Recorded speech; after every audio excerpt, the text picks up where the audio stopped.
this job all by myself, you know. You had better work twice as hard tonight. You can be so... Come on now. Aren't you craving it? Here, lick it. Something is wrong with me. Why is that? Because this whole time, I've been in love with my brother. I've said it once, and I'll say it again. Yuki Cross is the most brain-dead girl I have ever seen in fiction. And I mean that! Before we begin, it's been a while since my first video, so let's recap on who exactly Yuki Cross is first. With the help of my friend. Other than being one of the worst members of the disciplinary community, which, again, don't understand how she got voted onto that, because this bitch solved no problems that have popped up in the school. She literally just threw herself into every conflict like this bitch was Martin Luther King. Last time I checked, his birthday just passed. He did not reincarnate. Number two, if I got a weapon that was supposed to, like, protect me from something, I'm going to train with this weapon. She didn't do that. I can tell she didn't do that because this bitch never used it. She never could do anything. She was just like, oh my God, look, a bad guy. And for some odd reason, everyone else could solve the problem she points out. I promise you, I can count on my fingers how many times there could be a fight between like Kaname and Zero, or like they got into some beef and she just doesn't do anything. She just, like, doesn't do anything. Like, you are literally as useful as sandpaper for toilet paper. Anyway, fuck Perkaholic 2024. And so now, let's move on to Season 2, which arguably has even stiffer dialogue than even the Kingdom Hearts games. I guess I really can't handle them all by myself. All by myself. It reminds me of a promise I made. To who? Just someone I once met. Can't tell. Sounds like a good memory. Look, I'll be blunt with you guys. It's been well over a year since my first Vampire Knight video, and somehow I feel that wasn't enough time to recover from the sheer trauma this anime gave me. At least with Diabolic Lovers, I had the knowledge of knowing the guy who voiced Ayato was the same guy who was in the Ghost Stories dub. So for every... That really turns me on. There's also... Think of a big black man chasing you! And that really leveled things out for me. However, with Vampire Knight, I have nothing, genuinely nothing good to say about it.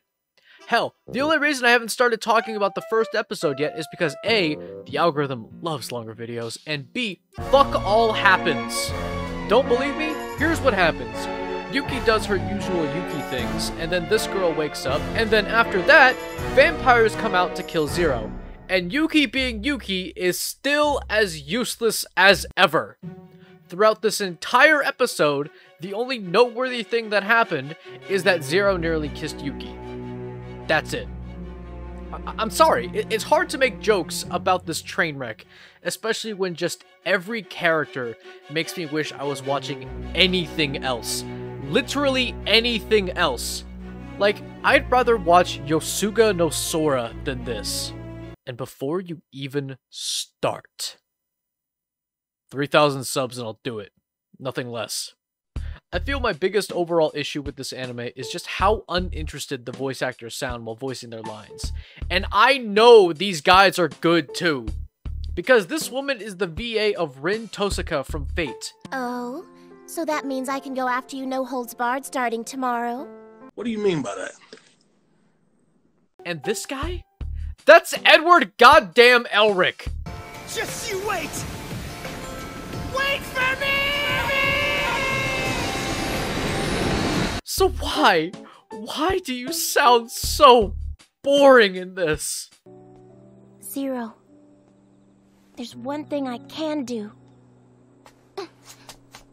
Zero! For a whole week, I had to work really hard and do this job all by myself, you know.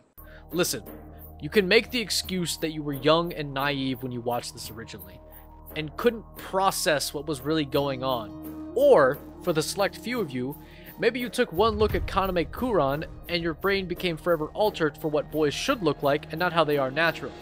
Just like what happened with white girls and K-pop boys. I love you so much. Namjoon. You were young! I get it!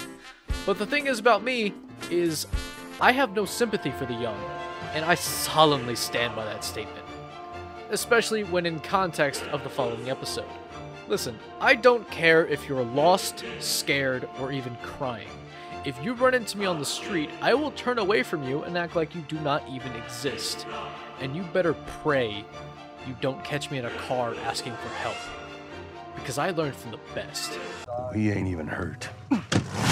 However, if you want to be a good Samaritan, I won't stop you. If you see a crying child and want to help it out, go right ahead. I mean, Yuki did it in episode 3, and all that happened is that she got roofied and her #1 OnlyFans subscriber took a nap on her. And then proceeded to give me flashbacks to episode 1 of Diabolic Lovers. Jesus Christ, the anime I've been watching for the channel has been so weird lately. I can't even imagine what my mom must think. Hello? Hey Ma, just real quick, what do you think about the anime I've been watching on the channel lately? Oh god. Are we talking about anime coochie or the rapey Lestat vampires?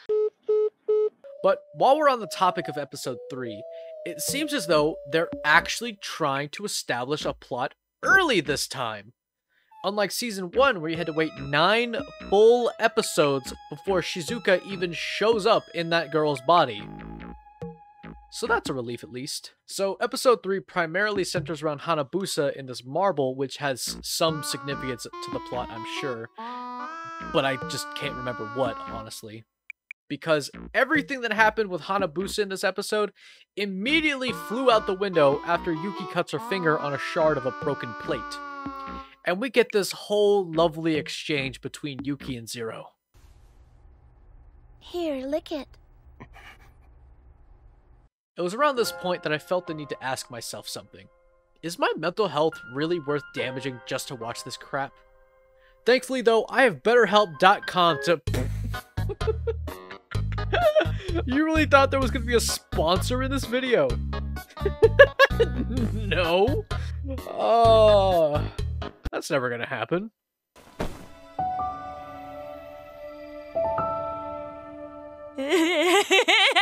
Where was I again? Oh right, kinky blood drinking. For some odd reason, it feels like every time these two characters are on screen, Yuki is constantly trying to give her blood to Zero. It's like that Allstate commercial, but it's her blood and not money. Oh, you almost had it. You gotta be quicker than that. It's around here in episode 4 that a lot of moving parts start coming into play.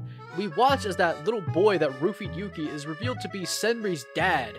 And what happens next, I'm not even going to talk about because we don't get to see it. But at last, there's finally something that got my interest after what feels like a long wait at the nurse's office. But not a good nurse like in Lovely Excation the animation. If you know, you know. But the kind of nurse where you'll hear the occasional kids screaming in the distance and all you can think about is leaving. It took 4 whole episodes, but we now have a plot we can delve into and just nix about everything else. Yuki comes to the realization that she can't remember anything past 10 years ago in her memories. How interesting. However, what's more interesting is how Yuki is constantly seeing illusions of blood everywhere she looks, and with everything she touches. Side note, does Yuki ever actually use this thing? Because it seems like every time she pulls out the Artemis rod, it either falls out of her hand, or the enemy just isn't affected by it. Or, she gets smacked around despite her having a weapon that is said to repel vampires. I know I use the term useless a lot in this video to describe Yuki, but why give a character a weapon if the person wielding said weapon can't go a single encounter with an enemy without either losing it, getting sidelined by someone else, or doing nothing until someone else saves her? Your life is nothing. You serve zero purpose. You should kill yourself now. It's honestly egregious how bad of a protagonist Yuki is in her own series. Like, even Zero's twin brother slanders her while passing by in class. Why would the headmaster... Zero used to have good taste. I can't believe he actually cares for you. Huh? And it was the most genuine laugh this anime will probably ever get out of me. But just as quickly as it came, all the joy from that one instance was quickly sucked out of me by Kaname. Wait. Pause the video. Then prove it to me, Yuki. Be my lover. Of all the things Kaname could have said to make this girl weak in the knees, he says possibly one of, if not the worst, with Yuki, be my lover. And all of this just elevates how creepy Kaname gets as a character around this point. Before this season, his simpery was very minor and subtle, but you could tell it's there.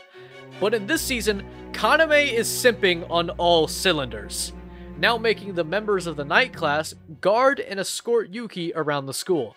And while all of this is happening, we see Senri return, but he's been taken over by this guy Rito, who is seemingly trying to take over the place. Why? I don't fucking know. Because the only thing I'm trying to focus on is the overarching plot involving Yuki and her past and how that ties into Kaname, and also trying to uncover the reason why she's tweaking out and pulling a Shinji Ikari when Zero visits her in her room.